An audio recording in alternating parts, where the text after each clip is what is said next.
Assalamualaikum warahmatullahi wabarakatuh. Perkenalkan, nama saya Julina Hanraini, nomor NIM 192010312. Di sini saya akan menjelaskan mengenai business intelligence. Sejarah business intelligence.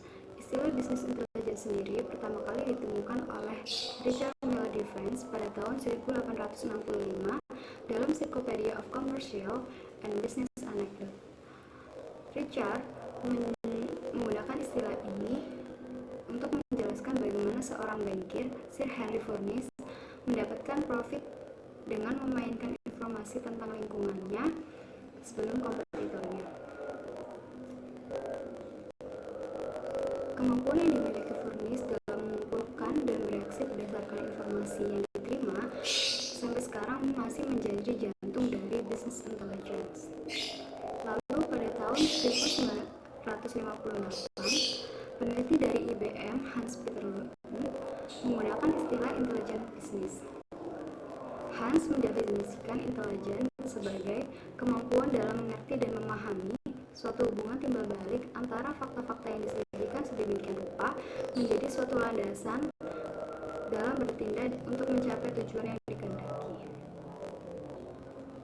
Business intelligence sendiri merupakan hasil evolusi dari DSS atau Decision Support System yang dimulai pada tahun 1960 hingga tahun 1980-an.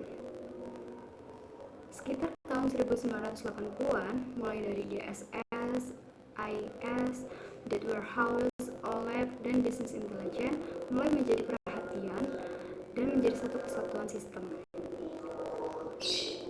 Pada tahun 1989,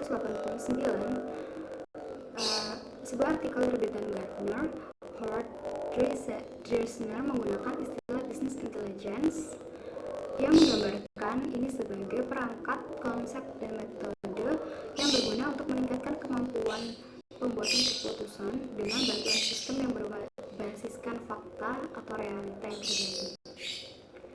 Pada akhir tahun 1990, business intelligence berkembang pesat hingga sekarang. Tujuan business intelligence. Tujuan business intelligence sendiri yaitu sebagai pendukung pengambilan keputusan di mana sistem dan aplikasi ini mengubah data-data dalam suatu perusahaan atau organisasi ke dalam bentuk pengetahuan. Data tersebut bisa data operasional, data transaksional, dan data-data lainnya. Selain itu juga, business intelligence bertujuan untuk menyajikan berbagai informasi yang disesuaikan dengan kebutuhan setiap penggunanya. Informasi tersebut dapat berasal dari mana saja, misalnya dari data histori pembelian barang oleh pelanggan, data histori reparasi, dan sebagainya. Nah, data-data tersebut kemudian diolah dan disajikan dalam bentuk informasi yang mudah dicerna oleh penggunanya dengan satu tujuan, yaitu membangun pencapaian tujuan bisnis perusahaan. Konsep penerapan business intelligence. Konsep business intelligence sendiri menekan pada 5 penerapan pendayagunaan informasi untuk keperluan spesifik bisnis. Yang pertama yaitu data searching, berkaitan dengan kemampuan sistem untuk mengakses berbagai data dan informasi dari sejumlah sumber yang dengan format yang berbeda. Yang kedua, data analisis, berkaitan dengan kemampuan sistem untuk membantu proses penciptaan pengetahuan melalui aktivitas pengkajian data dan informasi yang dimiliki oleh perusahaan. Yang ketiga, situation awareness, kemampuan sistem untuk mencari dan menyediakan data dan informasi terkait dengan kebutuhan atau konteks bisnis pada saat tertentu. Misalnya, ketika perusahaan berhadapan dengan peristiwa yang darurat atau mendesak. Yang keempat, risk analysis.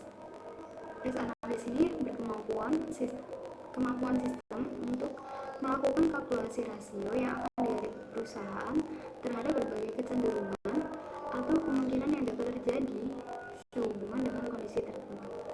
Yang kelima, decision support, berkaitan dengan kemampuan sistem yang secara aktif membantu manajemen dalam memberikan pertimbangan keputusan-keputusan yang berkualitas berdasarkan sejumlah kalkulasi dan pengolahan terhadap data atau informasi internal maupun eksternal yang dimiliki. Sekian presentasi dari saya, mohon maaf bila banyak salah. Terima kasih.